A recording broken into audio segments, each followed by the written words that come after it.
ceux qui comprennent, oh, Tina Zolo Babu, oh, ils ont ça là, mais nani. Regarde, et l'on a eu tu as courage sur le ceux qui m'ont voyagé qui a qui au côté Liban là moi à 15 ans et pas être là.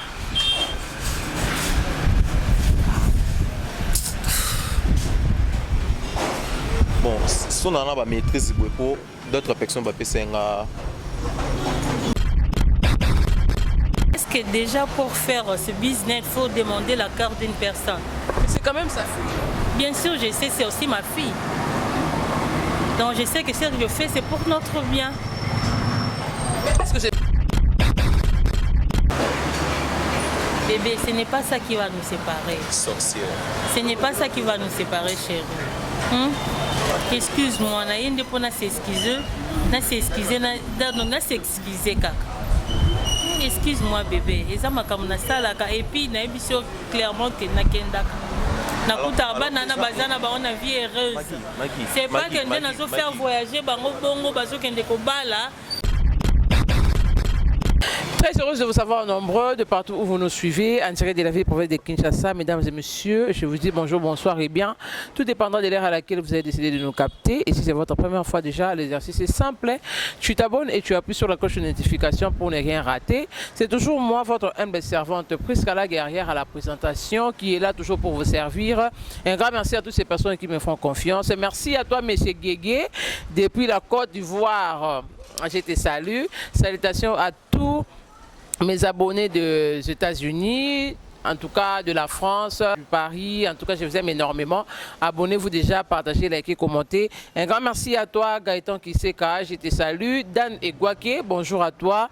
Bonjour à Aurore Chris Ndébile et Sunda, mon avocat. Jean-Gloire Loubaki Autrichon, salut à toi. Allez, là je vois aussi Gladia, Gladia, Babi, là où repose la confiance du chef. On est vraiment là chez Maître Kazi à l'espace Kazi Group. En tout cas, si vous avez besoin de manger, venez ici. Il y a un bon restaurant. Et si vous avez aussi besoin d'essayer un peu de boomer, il y a aussi une boîte qui est ici. Il y a aussi une terrasse qui est là. Donc, sentez-vous à l'aise chez Maître Kazi. Vous n'allez pas être déçu. Sur route université, c'est vraiment là, en grand caractère Maître Kazi. Vous n'allez pas être déçu. Alors, on est de retour avec le couple de madame qui vendait les filles, voilà. Excusez-moi pour le dire comme ça, mais on va essayer un peu de savoir, ils nous sont revenus ici, quelle est leur suite, quelle est leur décision finale par rapport à tout ce qui s'est passé l'autre fois. Alors, bonjour messieurs. Ouais, bonjour, madame. Bonjour madame. Oui, bonjour. Bon, on vous a reçu ici par votre demande. Et l'autre fois, le monsieur était vraiment fâché, il était parti. Et madame, vous nous avez suivi pour appeler, essayer un peu d'arranger les choses avec votre mari. Alors, qu'est-ce que vous voulez dire à votre mari qui est là? Et il y a aussi les téléspectateurs qui nous suivent. C'est quoi votre décision par rapport à la réaction de votre mari? Je suis venue m'excuser devant mon mari. C'est que j'avais fait l'autre fois, c'est le business que je fais, donc c'est ce que me fait vivre quoi. Donc business n'a rien à ça là, qu'à envoyer de petites filles donc voilà. Donc, vous faites les trafics des filles, vous le mariez et puis on vous envoie l'argent. Est-ce que vous avez déjà eu le courage là de partir sur le terrain, vous-même vérifier si vraiment ces enfants-là vivent mieux comme vous les vivez ici à Kinshasa? Oui, j'ai déjà fait une fois le voyage et j'avais vu, c'est pas... Donc les enfants que je envoyais là, en Europe, je l'ai déjà vu, dans la vie heureuse, ils sont là. Et... Le consentement de leurs parents maintenant. Mais tout ça normal, il y a tout tout ça consentement à parents et puis tu vas avec dans la vie heureuse. Maggie, tu es méchante. Est-ce que tu sais combien moi n'a coûté pas mes parents et maintenant ma fille à moi à 15 ans, à l'âge à 15 ans. Donc ce qui en fait si je savais que c'est pour elle, Parce que merci à vous d'abord, parce que c'est à vous de vous saluer que n'a retrouvé ma message. Je vais te gifler. Ne me touche pas. Ne me touche pas. Bon, elle est bonne. Bébé, ce n'est pas ça qui va nous séparer. Sorcière. Ce n'est pas ça qui va nous séparer, chérie. Excuse-moi, na yende pour s'excuser, kaka. Excuse-moi bébé, et ça m'a comme na salaka et puis na émission clairement que na kendaka. Na kutaba na bazana ba on a vie heureuse. C'est pas que nous allons faire voyager bango bongo bazo kende ko bala, ne bazo comme na vie malheureuse. Non. Et puis aux libre, non bébé, si tu osais. Ngande no boma afana memo na justice. Et tu parles vous appelez clair. Yo lo bakeno bazana vie heureuse. Ba défaut nanga chérie, na voué ba défaut nanga na s'excuser. Quel défaut? Business yango benga défaut. Business oh yo za facilité o ti quand même na jour moko zo ba eza ba défaut. Tu me méchante na rotika chérie nanga ina. Ko benga su bébé tenga koza mo na koza mo san dokilo kwa yo te. Yo ka songa e ba ki yo zo bantu sa ba kopo ngana na accepter o vanda na. Non les londe o nyo so bimsa na ezaka pona lelo pona ka erreur. Oh er monsieur so monyango erreur. Pour découvrir vérité. Mais si c'était que moi, on a voyagé, qui est-ce que je dois découvrir vérité? Tôt ou tard, moi, on a une gaz à l'heureuse. C'est notre fille chérie. Je m'excuse. Donc, explique-moi clair. Par là, aux autres appels courage, ceux qui m'ont voyagé, qui a que côté Liba, moi, on a 15 ans. Et pas être. Là.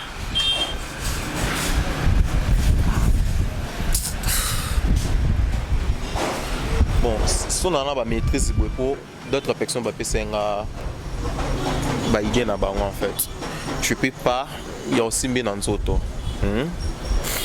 On a une photo sur la justice. Ma fille a seulement 15 ans. Chérie, ça m'a comme la justice, papa. Beaucoup l'on l'a payé dans mon hôtel. Ça m'a comme la justice. Relaxez un peu. Calmez-vous, messieurs.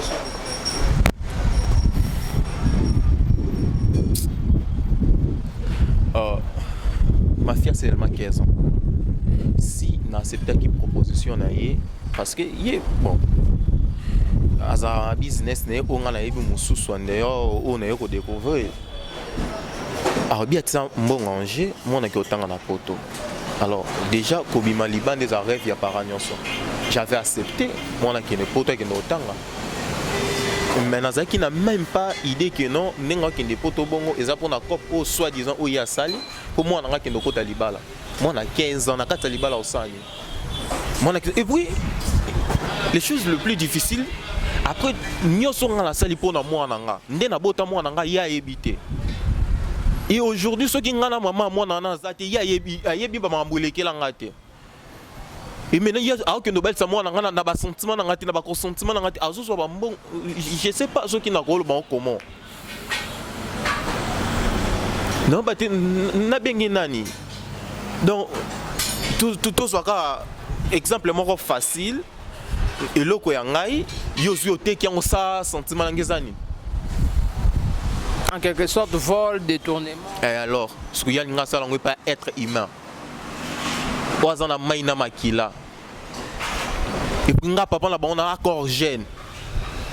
Est-ce que non batté quoi accepter il y a mon on a azo ba document au azana ngolo le pona kende liban namboko ezaki ni sumu comment.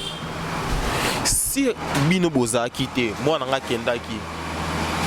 Nino nga ko arrivé.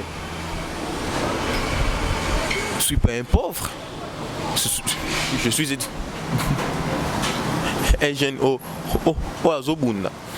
je sais qu'un jour vie ko sourire na ndenge nga na okanisa soki kutu na accepta ki na âge na maman mobimba bona nazala en couple na yé et ça pour na ba vision nga na nango.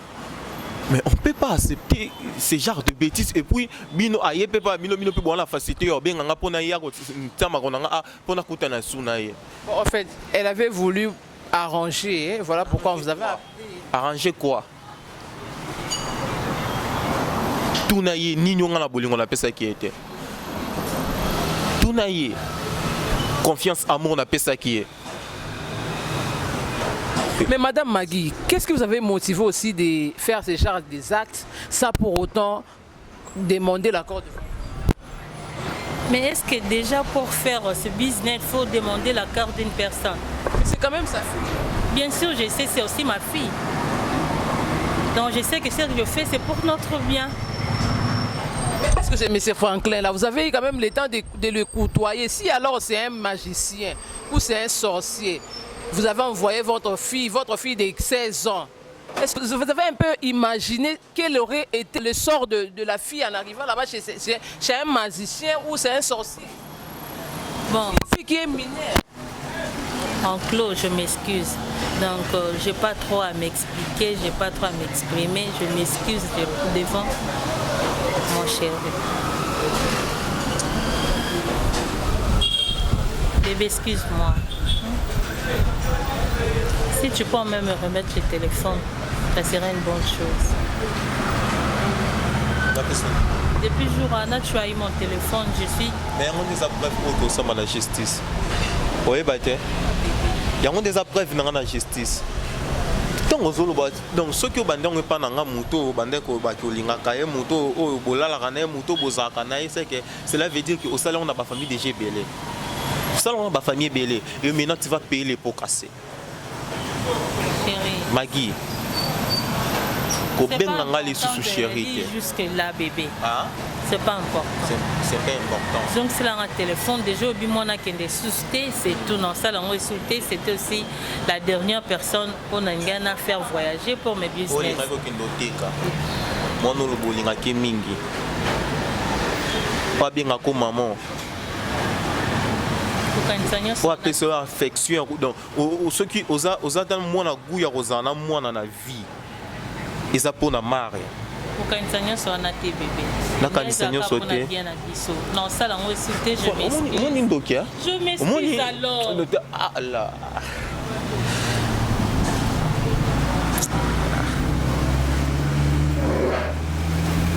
Ce que je comprends oh tina zolo babu oh ezo sala nga mais nani ah. Regarde.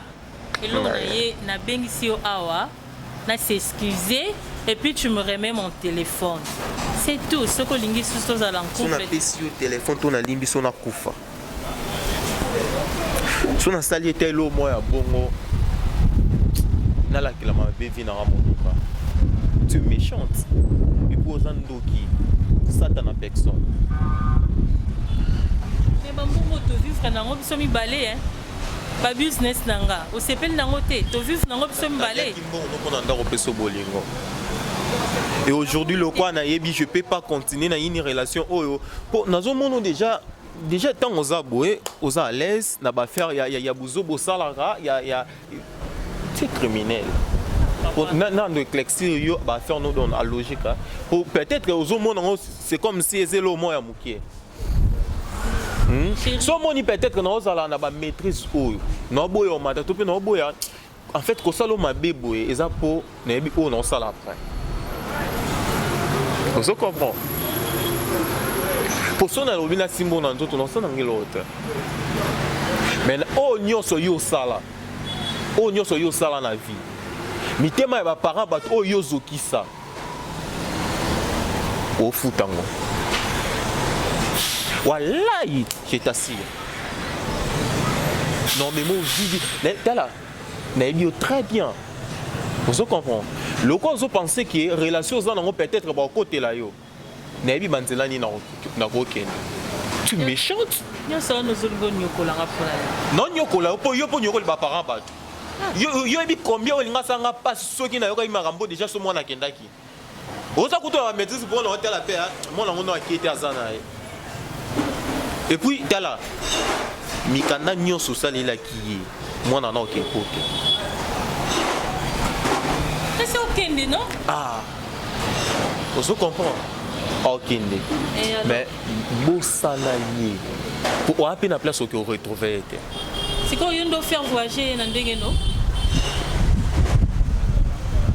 Vous faire voyager dans des poli. Aujourd'hui, quand on respecté plateau à Batou. Aujourd'hui, quand on respecté plateau à Batou. Nen ton cœur. Nen ton cœur. Nen bien monter manao. Monter mon tubimbeli. C'est pas ça de la biso. C'est pas ça. D'autres ici, une année et demie. Kanissa va bien une année et demie ensemble. Kanissa, le meilleur moment qu'on a y passer ensemble.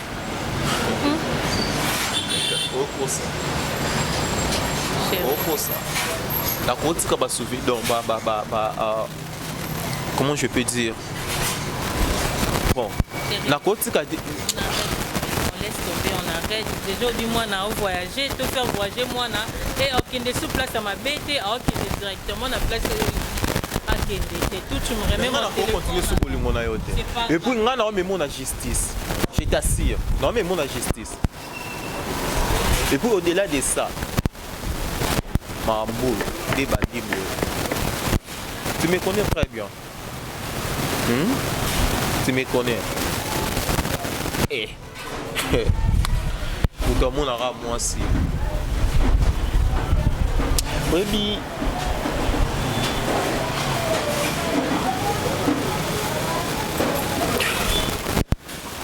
je ne sais pas comment je peux imaginer ce genre de choses. Mais je sais quoi faire.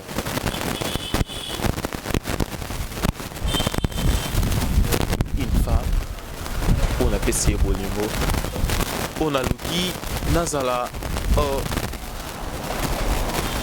En fait, n'a pas expliqué comment. Nazala romantique, Nazala fidèle, Nazala oh, na Luka, Nazala pas naïe. Oh, Yazaba, rien passé à ma bé pour moi en anga. Jusqu'au maintenant, si je dis que on a facilité au salaire. On va vous faire juste. Ouais, on a facilité au salaire. Quand on a été au Kolo, ceux qui ont conseillé, quand le même jour on a été mais peut-être tout côté sous les lobes. Si réellement ça mouton a raison, à cause de Talibanda, et puis Yemora Zana Bandeko. Pourquoi pas ceux qui ont été malades, Yemora Tinande qu'on a été? Ah, imaginez. Bon, écoute, bébé. Je te laisse le temps de réfléchir, mais moi, tu peux me remettre mon téléphone. Merci. Pardon. Parce qu'on continue toujours à énerver. Alors, il que non, le téléphone, on déjà bref. N'importe quoi. Oh, talanga.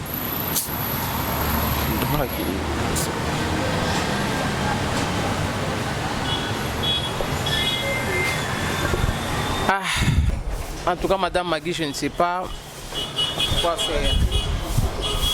Non, moi, je vais encore te rappeler. Là, tout cela entre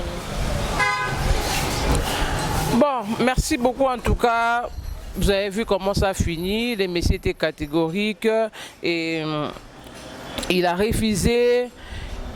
Il est vraiment conscient d'aller saisir la justice pour cette affaire des trafics d'humains. Là, on veut trafiquer la vie de sa fille. Donc, restez toujours branchés, scotchés. S'il y aura une suite favorable pour ces couples, on va revenir pour vous le dire. Alors, un grand merci pour toutes ces personnes qui étaient du début à la fin avec nous. Au revoir.